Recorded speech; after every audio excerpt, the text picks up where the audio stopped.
जवाहर झारखंड में हूं संतोष गंगवार। बुलेटिन की शुरुआत करेंगे। झारखंड हाईकोर्ट में शहरी निकाय चुनाव मामले को लेकर दायर याचिका पर अहम सुनवाई हुई। प्रार्थी रोशनी खलखो की याचिका पर सुनवाई के दौरान हाईकोर्ट ने सुप्रीम कोर्ट के ही एक आदेश का हवाला दिया और कहा कि राज्य में बगैर ट्रिपल टेस्ट के भी निकाय चुनाव कराया जा सकता है। हाईकोर्ट ने कहा है कि ट्रिपल टेस्ट की आड़ में निकाय चुनाव को रोकना ठीक नहीं है। कोर्ट के आदेश के बाद भी निकाय चुनाव नहीं कराना अवमानना होगी। इस मामले की अगली सुनवाई 16 जनवरी को होगी, जिसमें मुख्य सचिव को भी सशरीर उपस्थित होने का निर्देश दिया गया है।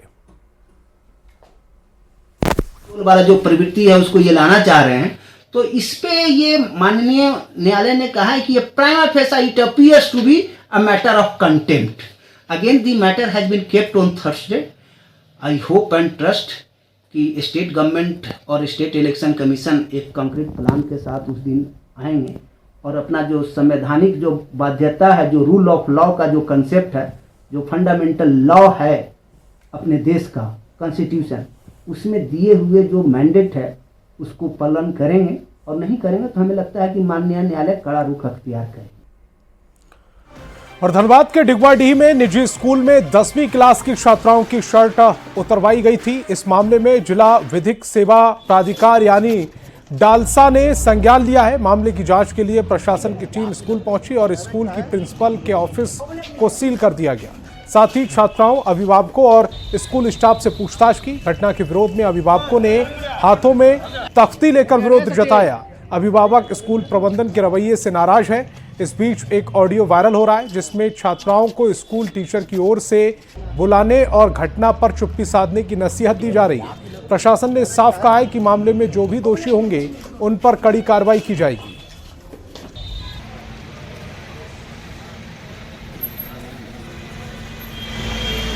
अगर इस घटना को देखा जाए तो ये मानसिक बलात्कार है और 120 बच्चियों को बिल्कुल निर्वस्त्र कर स्कूल से, मैं निर्वस्त्र इसलिए कह रही हूँ क्योंकि ब्लेजर पहनना कोई अंग ढकने की चीज़ नहीं थी वो। और ऐसे में अगर हमारा राज्य सरकार, और मैं तो कहूँगी कि बेटी बचाओ बेटी पढ़ाओ का नारा केवल लगाना है, बेटी हमारी कहाँ बच रही है। और इस तरह की घटना जिले में होना एक बहुत ही निंदनीय अपराध है और प्रिंसिपल मैडम एक महिला होकर इस तरह की घटना हो रही है उनके ये में, तो ये तो हम लोग कहीं भी नहीं देखते। चल रहा है, लोग स्टेटमेंट रिकॉर्ड कर रहे हैं, बाकी जब तक इंक्वायरी कंक्लूड नहीं होगा कुछ कहना असंभव है। अभी रिकॉर्डिंग है, सारे चीज़ का जांच हो रही है, लोगों का स्टेटमेंट भी रिकॉर्ड हो रहा है। अल्टीमेटली 1-2 दिन में पिक्चर से चल रहा है। भविष्य को देखते हुए जल्द से जल्द इस मामले को क्लियर किया जाए और बच्चे के साथ न्याय मिले। और क्योंकि शिक्षा का बात है, भविष्य का बात है, कि एग्जाम भी बहुत सर पे है। हेमंत सरकार की मैया सम्मान योजना पर झारखंड बीजेपी अध्यक्ष बाबूलाल मरांडी ने सवाल उठाए और इस योजना के जरिए अन्यायपूर्ण अंतर पैदा करने का आरोप भी लगा दिया।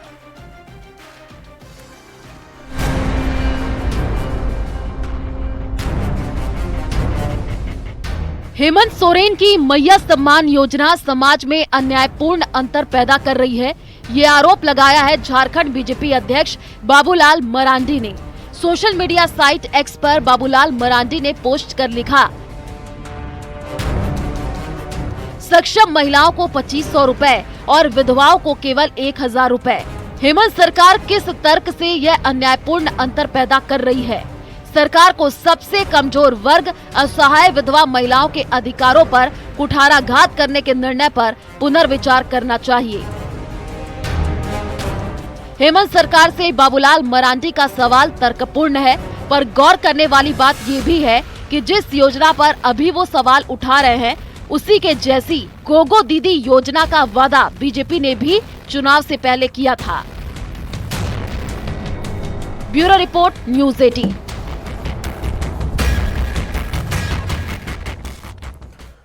मुख्यमंत्री मैया सम्मान योजना को लेकर बीजेपी प्रदेश अध्यक्ष बाबूलाल मरांडी के सोशल मीडिया पोस्ट पर कांग्रेस ने पलटवार किया। कांग्रेस प्रदेश महासचिव राकेश सिन्हा ने कहा कि बाबूलाल मरांडी उस एक्सपायरी टैबलेट की तरह है जो ना तो गोदाम में है और ना ही दुकान में रखी जाती है। कांग्रेस ने आरोप लगाया कि बीजेपी को सरकार की ओर से महिलाओं को दिया जा रहा सम्मान पच नहीं रहा है। देखिए, हम लोग लगातार इस बात को कह रहे हैं कि बाबूलाल जी अब एक्सपायरी टेबलेट हो चुके हैं। अब एक्सपायरी टेबलेट न गोदाम में काम कर रहा है और न ही दवाई के दुकान पे काम कर रहा है। बाबूलाल जी की वही स्थिति हो गई है। और खास करके जिस पार्टी में बाबूलाल जी हैं, वो पार्टी कभी नहीं चाहती है कि महिलाओं का सम्मान हो, क्योंकि अपने सांसदों के जरिए, अपने विधायकों के जरिए तो महिलाओं का चीरहरण करने का काम भारतीय जनता पार्टी कर रही है। तो जो पार्टी अपने विधायक और अपने सांसदों के द्वारा महिलाओं के आत्मसम्मान के साथ खेले, उसे कैसे बर्दाश्त होगा कि महिलाएं आर्थिक रूप से सबल हो। हजारीबाग के सदर एसडीओ अशोक कुमार पर पत्नी की हत्या का आरोप लगा है। इस मामले में कार्रवाई नहीं होने का आरोप लगाते हुए ससुराल के लोगों ने एक दिन का महाधरना दिया। घटना के 15 दिन बीत जाने के बाद भी अभी तक आरोपियों की गिरफ्तारी नहीं हो सकी। लोगों ने जिला प्रशासन पर आरोप लगाया कि एसडीओ के दबाव से ही कोई कार्रवाई नहीं हो रही है और एसआईटी भी निष्क्रिय साबित हो रही है। उन्होंने पूरे मामले की सीबीआई जांच की मांग की है। किसी भी तरह से उनको अरेस्ट नहीं किया गया, ना सस्पेंड किया गया, रात ही रात उन्हें ट्रांसफर करके कहीं और भेज दिया गया। तो ये क्या है? ये हमारी कमजोरी है। ये हमारे प्रशासन, ये हमारे अधिकारी या बड़े बड़े आला कमान जो बैठे हुए हैं, जो इंसाफ करने के लिए आज वही नाइंसाफी कर रहे हैं। तो गुहार किसके पास लगाया जाए? यह आंदोलन सड़क से लेकर सांसद तक जाएगा और मैं भी इस मामले को देश के गौरवशाली प्रधानमंत्री को पत्र लिखेंगे, कार्मिक विभाग को पत्र लिखेंगे, अमित शाह को पत्र लिखेंगे। इसकी न्याय मिलना चाहिए, नहीं तो पूरे झारखंड में नया जन आंदोलन खड़ा होगा। धनबाद बीसीसीएल एरिया 3 के बाबूडीही में संचालित हिलटॉप आउटसोर्सिंग में 9 जनवरी को हुए हिंसक झड़प मामले में बागमारा एसडीपीओ पर हमला भी बोला गया था, जिसकी जांच तेज कर दी गई है। घटना के मुख्य अभियुक्त तो जेएमएम नेता कारू यादव की गिरफ्तारी और आय के स्रोत की जांच पुलिस कर रही है। एसएसपी ने मधुबन थाना पहुंचकर अब तक की जांच की जानकारी ली है और उसके बाद सैकड़ों पुलिस जवानों के साथ आशा कोठी पहुंचकर जांच पड़ताल की। अब तक 7 एफआईआर दर्ज की गई हैं। साथ ही 14 अभियुक्तों को गिरफ्तार किया गया और उन्हें न्यायिक हिरासत में भेज दिया गया। एफआईआर हुआ है और हम लोग अभी तक टोटल 14 आदमी को गिरफ्तार किया है। हमारा टोटल 30+ टीम जो भी आदमी इस केस में इन्वॉल्व है उसको ट्रैक करने में और उसको अरेस्ट करने में आज के दिन में हम लोग काम कर रहा है। और जिला का पुलिस कप्तान होने के नाते हम तो यही आप लोगों को बोलेंगे कि जो भी ये काम किया है उसको किसी तरीके से हम लोग छोड़ेंगे नहीं। शिक्षा मंत्री रामदास सोरेन ने रामगढ़ के दुलमिन प्रखंड चरकी चट्टान में गर्ल्स हाई स्कूल का उद्घाटन किया। उनका निर्माण 4 करोड़ 41 लाख की लागत से कराया गया। इस स्कूल के खुल जाने से इलाके की लड़कियों को शिक्षा ग्रहण करने में आसानी होगी। उन्होंने कक्षा 1 से लेकर 5 तक के बच्चों को मातृभाषा में पढ़ाने पर जोर दिया। उन्होंने 80 और सीएम स्कूल ऑफ एक्सीलेंस खोलने की जानकारी दी है और कहा है कि अगले 5 साल में 5000 ऐसे स्कूल खोले जाएंगे। खबर पाकुड़ से, जहां हिरणपुर में उपरबंधा पंचायत सचिव पर पैसा लेकर भी अगुआ आवास नहीं देने का आरोप लगा है। वीडियो को आवेदन देकर उपरबंधा गांव के लोगों ने कार्रवाई की मांग की है। लोगों का आरोप है कि पंचायत सचिव सक्षम लोगों को ही आवास का लाभ दिला रहा है और लिस्ट में सुधार के नाम पर गरीबों का नाम हटाया जा रहा है। इधर पंचायत सचिव ने लोगों को बेबुनियाद बताया है, उनके आरोपों को बेबुनियाद बताया और लिस्ट के आधार पर ही आवास का लाभ देने की बात कही है। पैसा देता है उसी का शायद हो जाता है। हम लोग तो गरीब आदमी है, पैसा नहीं दे पाते हैं, उसलिए शायद नहीं मिलता होगा हम लोग का। ये आरोप किस पर लगा रहे पैसा देने का? पैसा तो ऐसे पंचायत से मजिलाडी में अभी थी 20 तो हो गया, कुछ 22 तो ऊपर बंदा में एक भी नहीं हुआ जिला का, एक ही तो हुआ है। उसका तो सब कुछ है, हम लोग के पास कुछ भी नहीं है। अभी नहीं है, उसका नाम भी सीरियल में नहीं है, नीचे में नाम है। हम बोले उसको आने दीजिए, नेक्स्ट में तुम लोग का सीरियल आएगा तब हम लोग का होगा। लेकिन पैसा लेन देन का हम एक जरा भी नहीं है। कोई प्रूव कर दे हम लोग का सरकार। हम तो पैसा किसी से मांग भी नहीं किए हैं। जमशेदपुर शहर में अगर आप बिल्डिंग बना रहे हैं तो आपको बेसमेंट में पार्किंग रखना अनिवार्य है, और अगर आप बेसमेंट में पार्किंग नहीं रखकर उसमें व्यापार कर रहे हैं तो सावधान हो जाएं, क्योंकि आप पर विभागीय कार्रवाई होना तय है।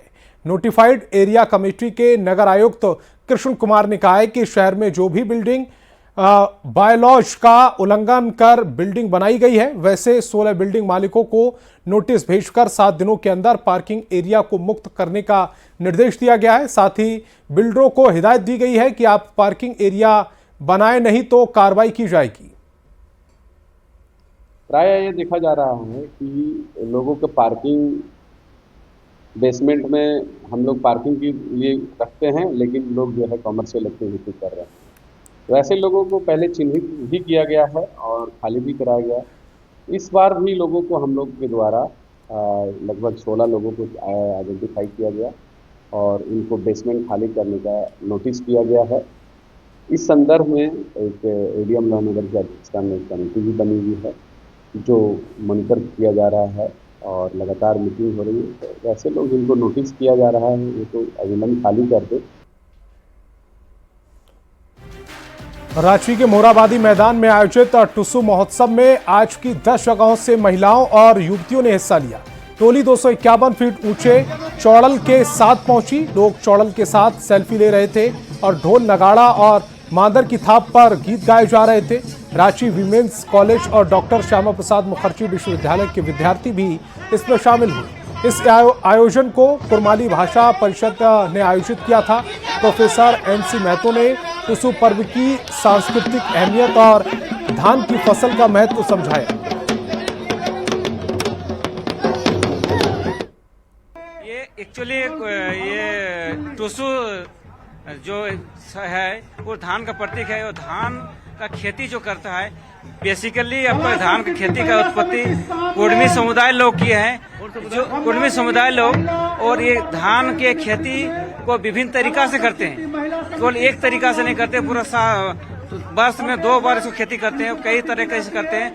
और जहाँ जहाँ यहाँ के लोग हैं, कुर्मी लोग हैं, चाहे बंगाल में हो, चाहे झारखंड में हो, चाहे उड़ीसा में हो, असम में हो या बांग्लादेश में भी टुसु पर्व मनाते हैं इसी तरह से।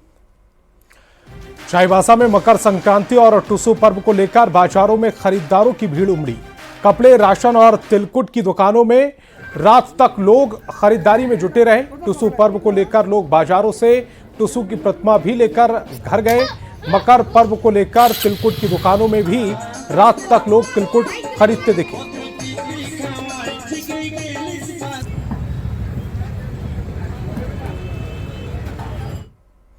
पंजाब के लोगों के लिए लोहड़ी का पर्व खास महत्व रखता है। पवित्र अग्नि जलाकर लोग इसकी परिक्रमा करते हैं और मेवे, मूंगफली, रेवड़ी, मक्के के फूल के साथ अर्घ अर्पित करते हैं। साथ ही परिवार की सुख समृद्धि और समाज में शांति के लिए पूजा अर्चना की जाती है।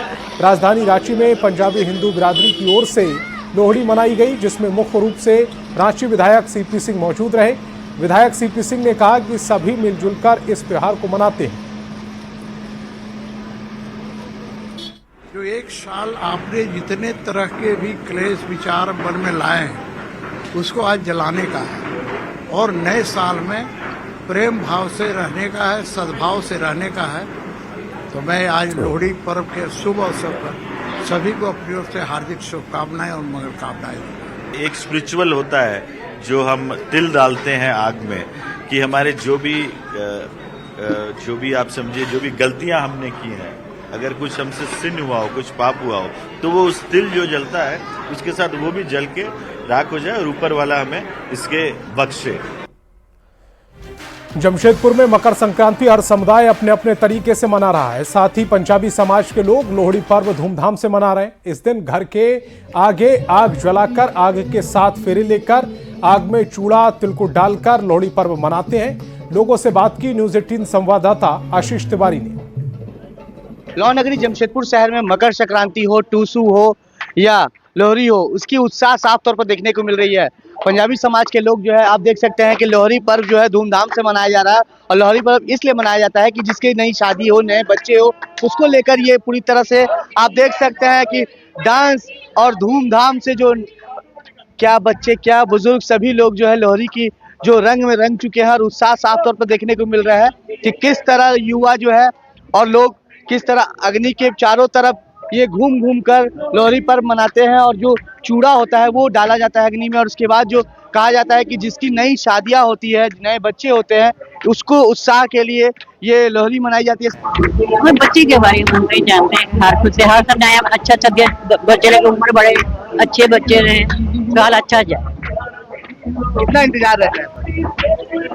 ऐसे तो हाँ सर छोटे मोटे चलाते हैं, कोई घर बार बच्चे होंगे ना उनके बारे में हम अच्छा धूमधाम के मनाते हैं। और हम तो बहुत खुश है, हमारी घर में पोती आई है और उसकी पहली लोहड़ी है, हम उतने उत्साह से मिला रहे हैं कि आप देख सकते हैं। इसलिए हम सबकी तरफ से आप सबको भी हैप्पी लोहड़ी की बात। आज हम लोग बेसिकली ये जो फेस्टिवल होता है ये विंटर का एंड मार्क करता है एंड लॉन्गर डेज की शुरुआत को मार्क करता है। इसमें क्या होता है, जो हमारे फार्मर्स है जो इतनी मेहनत से फसल को उगाते हैं वो अपने आप को हार्वेस्टिंग का फेस्टिवल है तो उसको प्रमोट करते हैं कि ये इस फेस्टिवल से हमारी सब कुछ पॉजिटिविटी आती है। जमशेदपुर शहर में खासा उत्साह दिख रहा है और कल मकर संक्रांति और टूसू और पोंगल भी मनाया जाएगा, तो जमशेदपुर शहर त्योहार के रंग में पूरी तरह से रंग चुका है। लोग एक दूसरे को सभी त्योहार की बधाई भी दे रहे हैं। न्यूज़ 18 के लिए जमशेदपुर से आशीष कुमार तिवारी।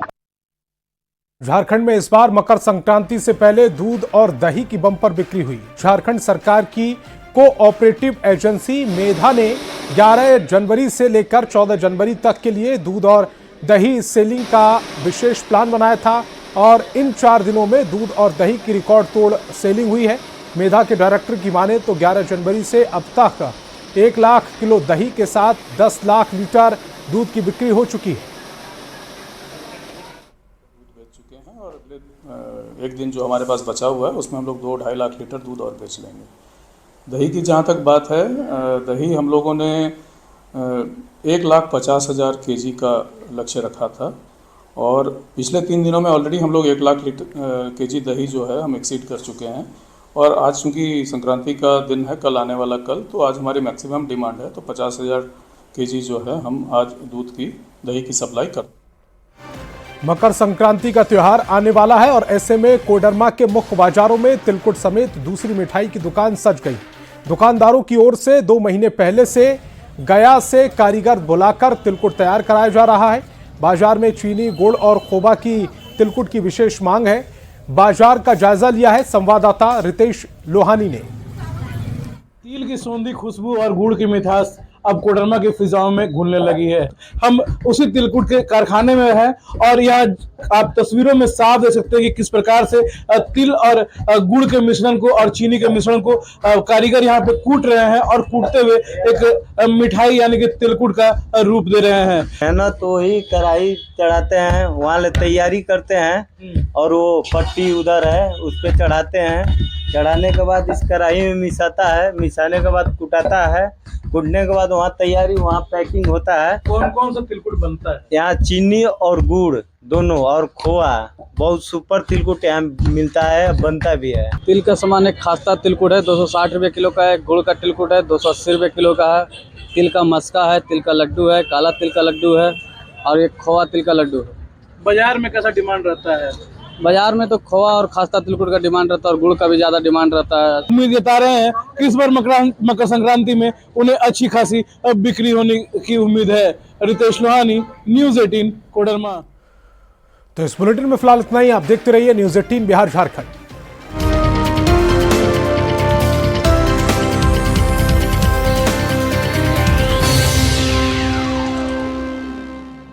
Mutual funds